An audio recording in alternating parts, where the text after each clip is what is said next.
News. Now, more on the latest building collapse in New York. You might have heard a few moments ago, I was talking about the Salomon Brothers building collapsing. And indeed it has. Apparently that's only a few hundred yards away from where the World Trade Center towers were.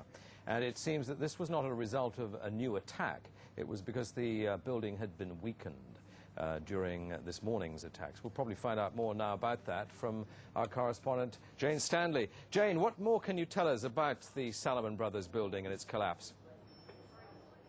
Well, only really what you already know. Details are very, very sketchy. There's almost a sense downtown in New York behind me, down by the World Trade Centers, of just an area completely closed off as the rescue workers try to do their job. But this isn't the first building that has suffered as a result. We know that part of the Marriott Hotel next to the World Trade Center also collapsed as a result of this huge amount of falling debris from 110 floors of the two twin towers of the World Trade Center. As you can see behind me, the Trade Center appears to be still burning. We see these huge clouds of smoke and ash, and we know that behind that there's an empty piece of what was a very familiar New York skyline, a symbol of the financial prosperity of this city, but completely disappeared now, and New York is still unable to take on board what has happened to them today. Presumably there were very few people in the Salomon building when it collapsed. I mean, there were, I suppose, fears of possible further collapses around the area. That's what you would hope, because this whole downtown area behind me has been completely sealed off and evacuated, apart from the emergency workers. That was done by the mayor, Rudy Giuliani, much earlier today because of, course, the dreadful collapse of the Twin Towers of the World Trade Center. But New York, very much a city still in chaos. The phones are not working properly, the subway lines are not working properly, and we know that down there near the World Trade Center there are 3 schools that are being turned into triage centers for emergency treatment. And I know that over in New York Harbor, where the famous Statue of Liberty is, there's a field hospital where 1,500 people are being treated, and we have heard, though it's unconfirmed as yet, that 100 New York City police officers have been taken there as well for treatment, but we do need to confirm those figures for the officers. It's now, what, some 8 hours since the attacks. Is there any estimate yet available of the number of casualties in the World Trade Center? I think we can only go at this point with the words expressed by the mayor of New York, Rudy Giuliani, that it's too frightening to think how many there could be. We know that it's about almost 300 people on the airliners that were used in these attacks.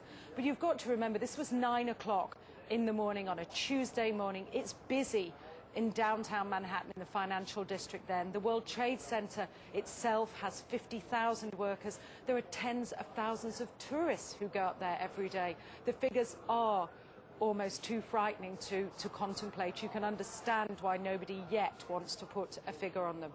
Listening to the mayor, Rudy Giuliani, a bit earlier, one of his messages was, business as usual. We won't let this get us down. But presumably, a lot of Manhattan people must have fled the city to Long Island to get away from possible further attacks. Well, a lot of people were certainly trying to, but you remember that very early on, all the bridges and tunnels to the city, as well as the airports, were closed. New York was sealed, essentially. Now, we do know that the Long Island Railroad has begun running again to get people out of the city if they can, and people who can't manage to get out and perhaps lived in that area, they're being offered accommodation in empty school buildings. But certainly I saw earlier on today huge crowds of people desperately trying to walk up upper Manhattan to get as far away as possible. I think nobody really knows how to go or where to go, and you have to remember, even now, I don't think people can it can sink in to people what's happened. We haven't for the past hour or so heard much from the people of Manhattan. You're with them there. I mean, what are they saying tonight after this catastrophic attack?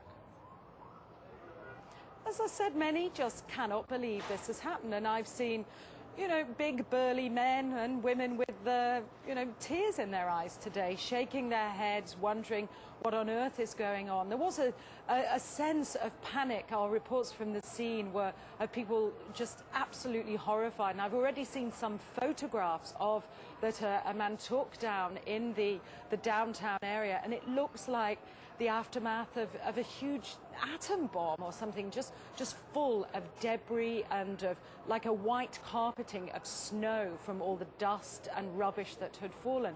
I don't think people can comprehend. They certainly have lost any feeling of safety.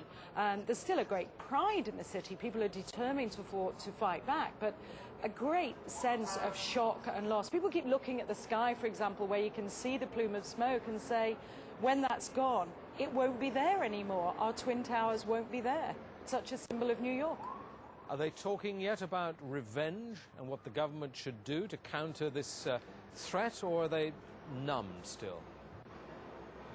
I think people are still numb, and I don't think people are talking about revenge in that way at all yet. I think people are still too traumatized. We don't know how many people have been killed. We can't even put a figure. I think when you talk to people on they daren't even say how many people might have been killed and injured. And I think that feeling, until the idea of the devastation, people don't really know what to say or what to think. I think they feel the bubble of their security as being in America has definitely been popped. This city and this country will not be the same. But they don't really know where to turn. That's the very sad thing. I think there's going to be a lot of very, very traumatized people that has hit them very, very hard. Jane, I think many of us, when we heard the news, perhaps on the radio earlier today, were completely flabbergasted by it and just couldn't comprehend it. I mean, it almost sounded too far-fetched. I was wondering what it's felt like for you being in Manhattan. Well, unfortunately, I think we've lost the line with Jane Stanley in Manhattan. Perhaps we can rejoin her and follow that up later. Across America, citizens are trying to come to grips with the enormity of what has happened.